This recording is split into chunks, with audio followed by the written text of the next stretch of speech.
তাহলে ইউক্রেনের খনিজ সম্পদের ভাগ পেতে যাচ্ছে যুক্তরাষ্ট্র।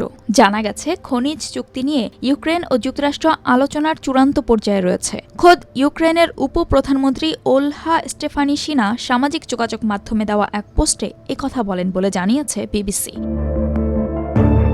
এর আগে এ মাসের শুরুতে মার্কিন সামরিক সহায়তার বিনিময়ে ইউক্রেনের প্রেসিডেন্ট ভ্লাদিমির জেলেনস্কি ইউক্রেনের খনিজে যুক্তরাষ্ট্রের অগ্রাধিকারের চুক্তি প্রত্যাখ্যান করেছিলেন। তবে সামাজিক যোগাযোগ মাধ্যমে দেওয়া পোস্টে ইউক্রেনের উপপ্রধানমন্ত্রী বলেন, আলোচনা অত্যন্ত গঠনমূলক হয়েছে। চুক্তির বিস্তারিত সব চূড়ান্ত। শিগগিরই চুক্তি সই হওয়ার বিষয়টি সম্পন্ন করতে আমরা প্রতিশ্রুতিবদ্ধ। আমরা আশা করি যুক্তরাষ্ট্র ও ইউক্রেনের নেতারা এতে সই করবেন। আর রুশ উপপররাষ্ট্রমন্ত্রী সের্গেই রিয়াবকভ বলেছেন, মস্কো যুক্তরাষ্ট্রের মধ্যস্থতায় যুদ্ধবিরতির পরিবর্তে দীর্ঘমেয়াদী শান্তি চুক্তি চায়।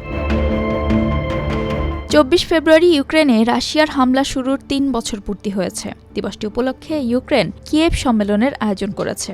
দেশটির রাজধানীর এই সম্মেলনে ইউরোপের বেশ কয়েকজন নেতা সেখানে গেছেন। এছাড়া অনেকে ভার্চুয়ালি অংশ নিয়েছেন।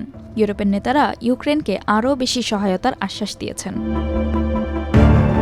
ইউরোপীয় কমিশনের সভাপতি উর্সুলা ফন ডার লেয়েন বলেছেন, ইউক্রেনে অস্ত্র ও গোলাবারুদ সরবরাহ আরও দ্রুত করতে হবে। ইউরোপের ভবিষ্যতের জন্য সবচেয়ে বড় সংকট হিসেবে এই যুদ্ধ রয়ে গেছে। যুক্তরাজ্যের প্রধানমন্ত্রী কিয়ার স্টারমার ইউক্রেনের শীর্ষ সম্মেলনে ভার্চুয়ালি যুক্ত হয়ে বলেন, এই যুদ্ধে রাশিয়ার হাতে সব কার্ড নেই। যদিও এর আগে মার্কিন প্রেসিডেন্ট ডোনাল্ড ট্রাম্প বলেছিলেন, এই যুদ্ধে রাশিয়ার হাতেই সব কার্ড রয়েছে।